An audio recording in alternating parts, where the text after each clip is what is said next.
Évangile de Jésus-Christ selon saint Matthieu. En ce temps-là, comme Jésus était entré à Capharnaüm, un centurion s'approcha de lui et le supplia.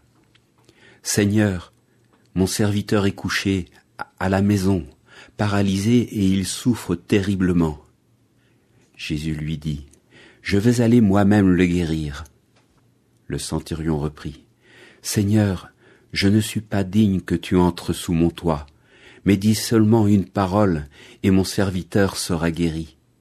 Moi-même, qui suis soumis à une autorité, j'ai des soldats sous mes ordres. À l'un je dis « va » et il va, à un autre « viens » et il vient, et à mon esclave « fais ceci » et il le fait. À ces mots, Jésus fut dans l'admiration et dit à ceux qui le suivaient, « Amen, je vous le déclare, chez personne en Israël je n'ai trouvé une telle foi. Aussi je vous le dis, beaucoup viendront de l'Orient et de l'Occident, et prendront place avec Abraham, Isaac et Jacob au festin du royaume des cieux. »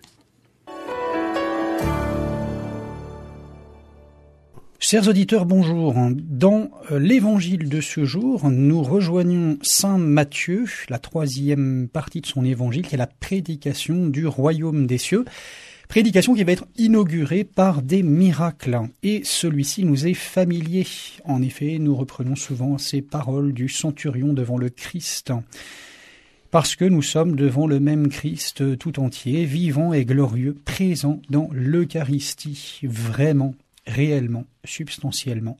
Et comme le centurion, nous aimons à redire, « Seigneur, je ne suis pas digne que vous entriez chez moi. Dites seulement une parole, et moi je serai guéri. » Jésus opère donc un miracle, un signe sensible, constatable, vérifié par de nombreux témoins.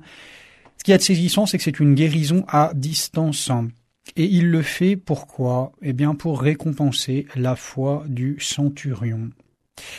Quelle est cette foi qui provoque l'étonnement de Jésus ? C'est un acte de confiance, d'adhésion au Seigneur, au Fils de Dieu fait homme. C'est un hommage, c'est une offrande de ses pensées, de ses forces, c'est une remise de tout lui-même à Dieu. Je crois en vous, Seigneur. Je crois en votre parole, je crois en votre puissance. Dans notre vie également, il y a des occasions de suivre et d'imiter la foi du centurion. Prier, préparer, recevoir un sacrement, se tourner vers Dieu dans les épreuves ou dans les tentations. Tout cela, ce sont des rendez-vous de foi. Et qu'en pense le Seigneur ? Eh bien, il admire, il s'étonne des actes de foi. Car si la foi vient de lui, si elle est une initiative, un don que Dieu nous fait le premier en vue du salut, eh bien la réponse libre vient de l'homme et elle émerveille Dieu.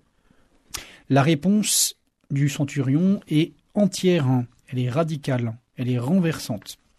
Alors oui, il est étonnant, il est admirable, à plus d'un titre. Ce centurion ne fait pas partie du peuple choisi par Dieu, déjà instruit, catéchisé, pourrait-on dire, préparé pour reconnaître la venue du Messie et du Sauveur. En sens inverse, d'ailleurs, certains de ceux qui avaient été instruits, préparés, catéchisés ne vont pas donner, ou pas complètement, cette adhésion, cet acte de foi. Même les apôtres mériteront ce compliment un peu rude de Jésus. Vous êtes lents à croire. Ils s'y reprendront à plusieurs fois. Nous voyons cela dans l'excellente série The Chosen, qui met en scène d'ailleurs dans un épisode ce centurion d'une part et de l'autre part Saint Pierre. Le Christ éclaire sur le sens du titre de fils d'Abraham. C'est par la foi qu'on est relié à Abraham, qu'on a cette filiation, ce lien de famille spirituelle, et pas seulement par la généalogie. Plus loin, le Christ se redira, ne dites pas, nous avons Abraham pour père, car je vous le dis, de ces pierres, Dieu pourrait faire des fils d'Abraham.